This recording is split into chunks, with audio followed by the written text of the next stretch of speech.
I knew there was a chance I could die if I took up arms, but I never imagined this. So many people have been wounded over the last 2 or 3 years, so there should already be a policy in place to help them. There are no reliable figures available for how many fighters have been killed or injured on all sides since the military coup in 2021. But while there's a support system in place for disabled Myanmar army soldiers, what help is available for resistance fighters? Hello and welcome to Do Athan, a weekly podcast about human rights stories from Myanmar. It's brought to you by Fondation Hirondelle. This episode is produced by a Do Athan freelance journalist. Names and voices may have been changed to protect contributors.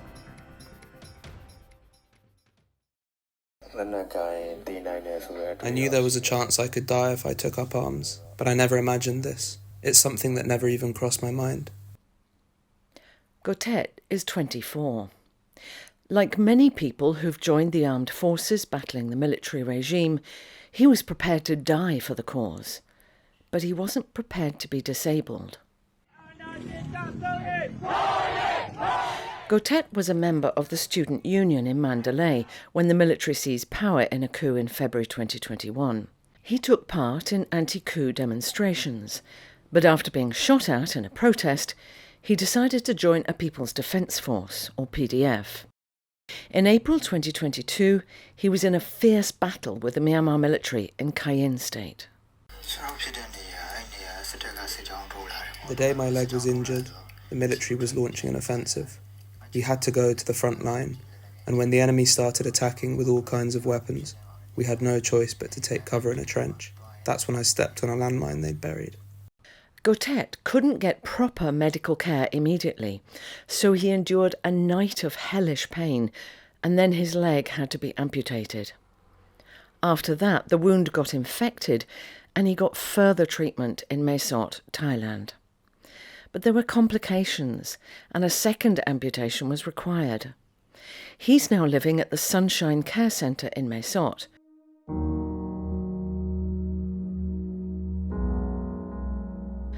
He's had 2 years living with this injury, and he's still trying to process the fact that he'll be disabled for life. He hasn't even told his parents.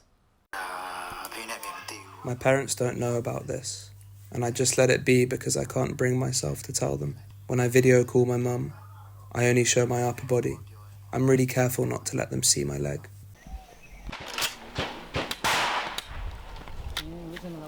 Fighting is intensifying across the country.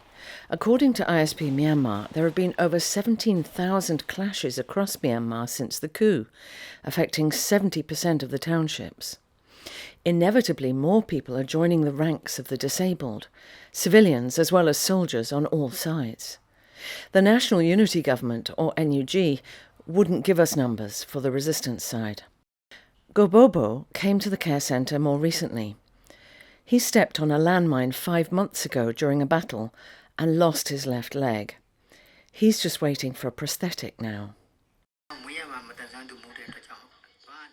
I wasn't born with a disability, so walking is different for me now. If I want to go anywhere, I use crutches and have to hop around. I can't get as far as I used to. Young people who've experienced war after the coup, coupled with unexpected disabilities, face significant mental and physical challenges. Uzolin Tun, chairman of the MERC Disability Organisation, says the psychological impact of sudden disability can be deep. If they lose a limb or their vision, they will suffer ongoing pain and their mobility won't be the same. That can become their weakness, leading to challenges and depression. Some of them struggle and find it very hard to cope. They think about their friends who died, and they want to die. They become depressed. It's not easy to accept the current situation. 26-year-old Kyaw Khine was a hairdresser who dreamed of becoming a model. He was actually born into an army family, But after the coup, he chose to join the resistance forces. He lost his right eye from a sniper shot, and he also suffers from nerve damage and seizures due to the surgery.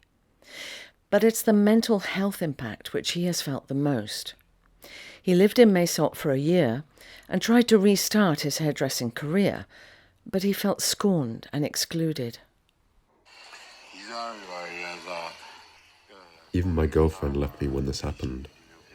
People looked at me like I was a bad person, and kids called me the blind guy. It made me really sad. Work wasn't too hard because I'm diligent, but the community made life difficult. The kids in my neighbourhood were scared of me. I feel ugly with just one eye, and being young, it's really embarrassing. Kyaw Khine decided to go back to his battalion, where he's happy to play a support role. But what kind of support are these disabled resistance fighters getting?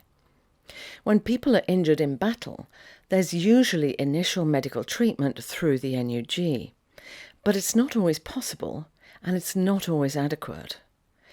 Ko Htet was in a PDF that was fighting alongside the Karen National Union, or KNU. When I got injured, KNU didn't take responsibility. I didn't know that at the time. I reached out to NUG organisations, but they couldn't help. So my leg got amputated on the other side, and then it got infected.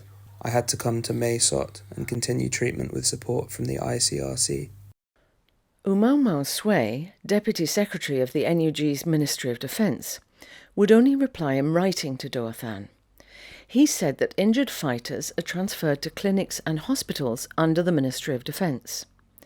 They try to provide artificial limbs when they can, and they connect the wounded to non-profit organisations for further support. But recovering from such serious injuries and adapting to disabilities takes a long time.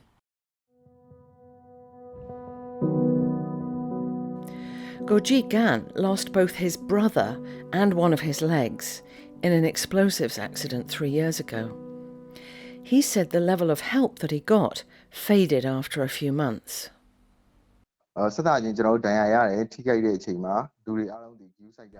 When we got injured, everyone took care of us and tried to make things better. But after a few months, maybe 3 or 6, when new comrades came in, they were prioritized, even when we were just starting to get comfortable. It's tough, especially for those in more critical condition. Our health is only going to get worse, not better. People with disabilities might also need long-term financial support. They can't always work with the disability, or they might face discrimination when they apply for work.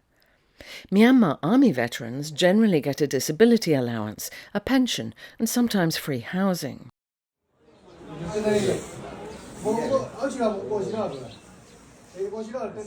The Sunshine Care Centre seems to be the main organisation in Mae Sot looking after the fighters. Its founder, Manechi Lin, says they provide not only medical treatment and shelter, but also counselling and vocational training. She said the NUG needs to take longer-term care of these disabled fighters. From what I've heard, they're trying to address this issue, but with the focus on the fighting, I think they're only trying.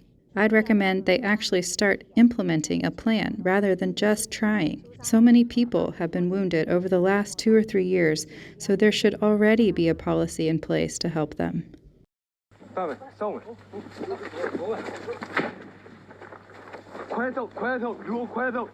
Kyaw Khine has also been trying to get answers from authorities. He spoke to some MPs from the Exiled Parliament, or CRPH, when they came to the PDF camp. He wants the NUG to help disabled veterans rebuild their lives, including with vocational training. To be honest, when I asked those in charge about plans for wounded comrades, I didn't get a clear answer. I didn't think they even had one. There are others worse off than me, and it's important to discuss what can be done for them and what kind of opportunities we can create for their future. Kyaw Khine has gone ahead and created his own future. He stayed in Mae Sot, a town which has seen a huge influx of refugees and exiles since the coup, creating fierce competition for jobs. But he's working as a cameraman and managing to get around Mae Sot with a prosthetic leg. He says he still has tough moments.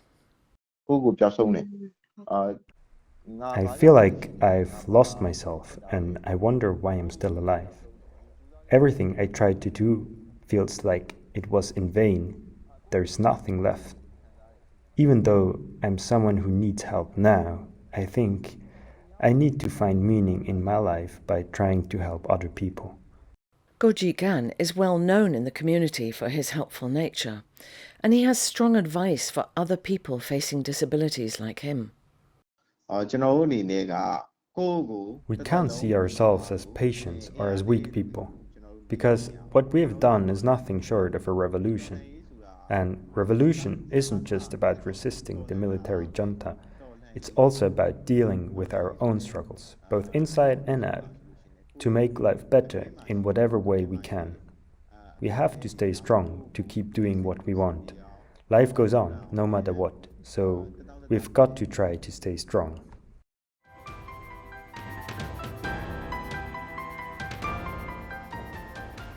Thanks for listening to this edition of Doathan. We'd welcome your feedback on social media, and please follow or subscribe to our pages. This project on human rights reporting is supported by Fondation Hirondelle with the help of our donors. You can listen to our podcast via the Doathan Facebook page. They can also be found on SoundCloud, YouTube, iTunes, Spotify and Telegram. You can also listen every Saturday night from 9 to 10 p.m. and Sunday morning from 6 to 7 a.m. on Voice of America Radio. Please tune in again next week.